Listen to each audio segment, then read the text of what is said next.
You're watching South Asia Newsline, and here are the top stories we are tracking for you on Friday, the 26th of September. India's Jaishankar pushes for UNSC reforms at G4 holds key bilateral meetings in New York. Voices of Kashmir's terror victims echo at UNHRC in Geneva. And Nepal's new government launches reconstruction campaign amid elections preps.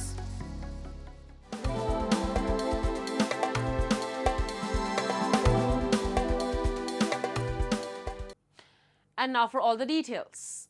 India's Foreign Minister S. Jaishankar and his G4 counterparts from Brazil, Japan and Germany renewed their push for UN Security Council reforms on the sidelines of the 80th UN General Assembly. The grouping reiterated its demand for expansion and permanent membership, reviewing the stalled intergovernmental negotiations. While talks remain blocked by a few nations, a revised elements paper has been welcomed as a small step forward. Reforming the UNSC remains a top Indian priority. Jaishankar also convened a joint meeting of the L69 and C10 groups, both pressing for broader representation. On the sidelines, he held bilateral meetings with several counterparts. Earlier, addressing the G20 foreign ministers' meeting, he urged stronger dialogue, enhanced energy security, and collective action against terrorism. At the India-SICA foreign ministers' meeting, he underlined India's growing engagement with Central American nations, highlighting trade, connectivity, and digital payments as key areas of collaboration. And the Indian Air Force paid tributes to its legendary combat jet, the MiG-21, on Friday. Inducted into the Indian Air Force in 1963, MiG-21 has been a witness to numerous heroic pursuits and its contributions in various conflicts ranging from the 1971 war, Kargil conflict, Balakot airstrike to Operation Sindoor. It has now concluded its remarkable 63 years of service. Air Chief Marshal A.P. Singh led the last sortie of the MiG-21 as the legendary aircraft fleet was officially decommissioned. Following a water cannon salute, the Air Chief handed over the aircraft's Form 700 logbook to the Defence Minister, marking the end of an era.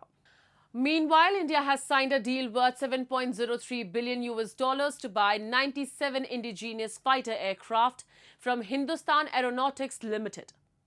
The supply of these aircraft would enhance operational capability and strengthen defence preparedness.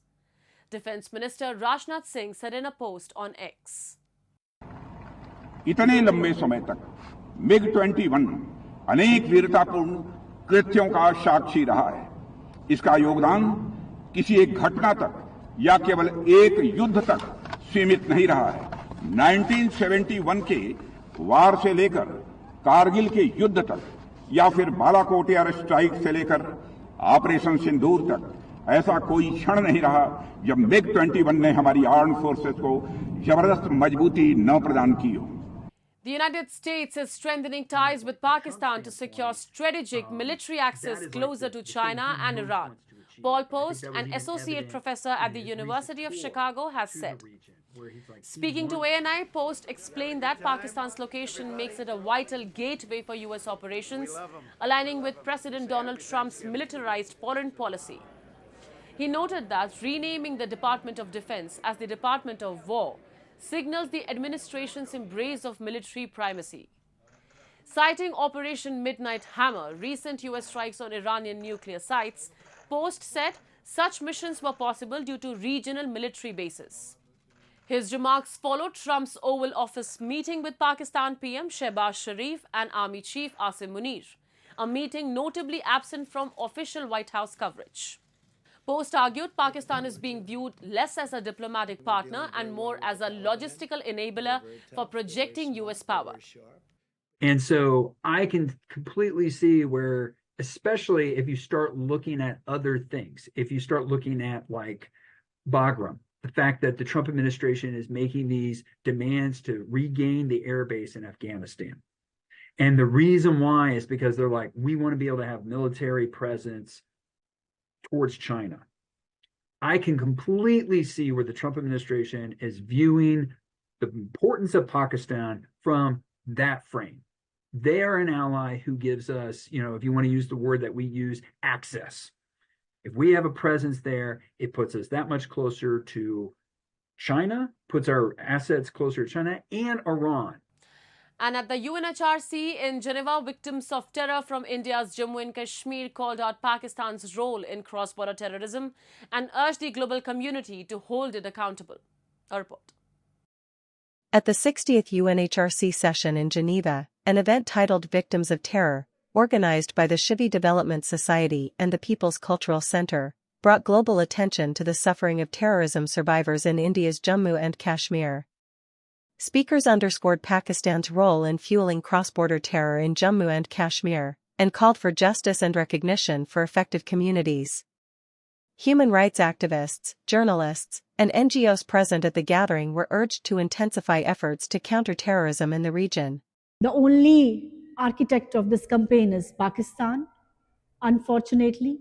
So we are here to raise the voices of our people who are the victims of this cross-border terrorism. We are here to let people and the world know what happened to the Kashmiri Pandits in 1990, to bust the narratives of Pakistan.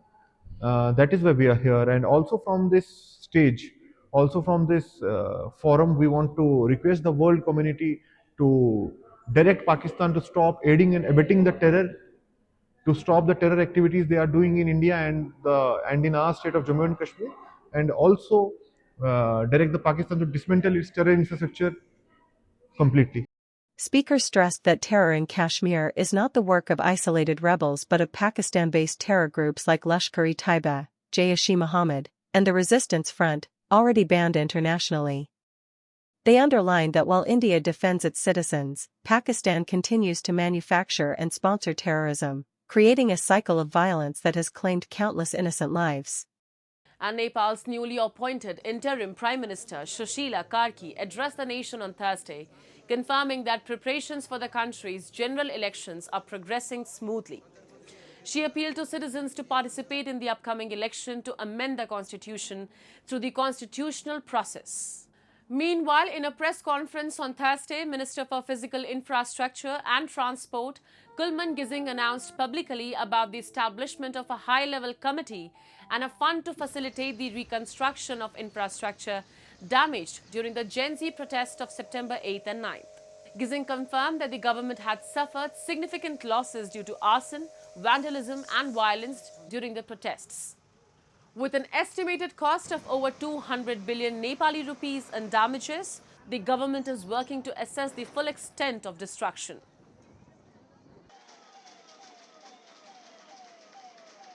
Yes जटिल परिस्थितिमा मुलुकलाई निकास दिन आगामी फागुन 21 गते भित्रै स्वतन्त्र निष्पक्ष भयरहित वातावरणमा निर्वाचन सम्पन्न गर्न सरकारले आवश्यक पर्ने जनशक्ति, बजेट, निर्वाचन सामग्री, सुरक्षा र कानुनी व्यवस्था लगायतका विषयमा निर्वाचन आयोगका पदाधिकारीहरूसँग छलफल गरी आम निर्वाचनको प्रारम्भिक कार्य सुरु गरिसकेको छ। 18 वर्ष मुनि पुगेका जेनजी युवा पुस्तालाई मताधिकार प्रदान गर्ने र मतदाता नामावली अद्यावधि गर्ने गरी विद्यमान निर्वाचन कानुनलाई अध्यादेशको माध्यमबाट. In a tragic incident this week, 7 Buddhist monks, including foreign nationals from India, Russia and Romania, lost their lives in a cable car accident at a forest monastery in northwestern Sri Lanka. 6 others were injured. 4 monks are in critical condition and they are being treated in local hospitals. According to preliminary police reports, the cable car carrying 13 monks returning tragically lost control and the cable snapped, sending the cart trembling, throwing several monks from their seats. Authorities have launched an investigation into the cause of the crash. The monastery, located about 125 kilometers north of Colombo, dates back to the 3rd century BCE and it is a revered Buddhist site known for its meditation retreats and spiritual practices.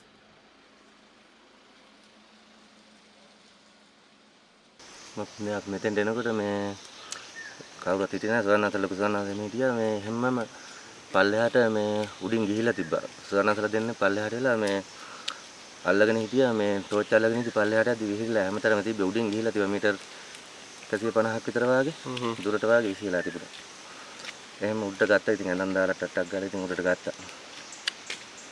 ලොකු විස්තරයක් නැහැ. ඉතින් කතා කරන්න ඒ වෙලාවේ ඉතින් කවුරුත්ම හිටගෙන ගන්න බොහොම අමාරුවෙන් උඩට ඇදලා ගත්තේ. That's all in tonight's edition. We will see you same time next week. Have a great weekend. Good night.